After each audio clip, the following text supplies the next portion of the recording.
direct contradiction to what he told Woodward. Well, the president was listening to his medical experts, because you also have at the same time period Dr. Fauci, who said this, asked if the seasonal flu was a bigger concern. He said this on February 17th. So right now at the same time, people are worrying about going to a Chinese restaurant. The threat is that we have in this country, we're having a pretty bad influenza season, particularly dangerous for our children. So he was reflecting that point. And again, days later, in a briefing, he said, the statements I made are this: I want to keep the country calm. That is what leaders do, and that's what President Trump does. But in that statement, Fauci's not comparing the two. He's not saying coronavirus is like a flu. It was a COVID interview, and he was asked about seasonal flu vis-a-vis COVID, saying exactly what the president said. And in fact, the president was taking it more seriously, because on the tape he noted that flu could be worse, and he was taking action to address it.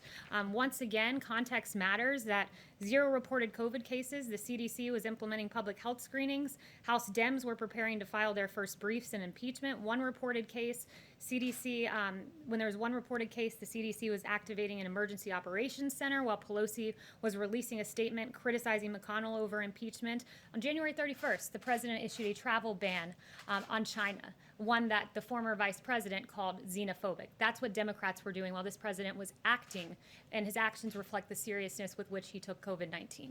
Yes.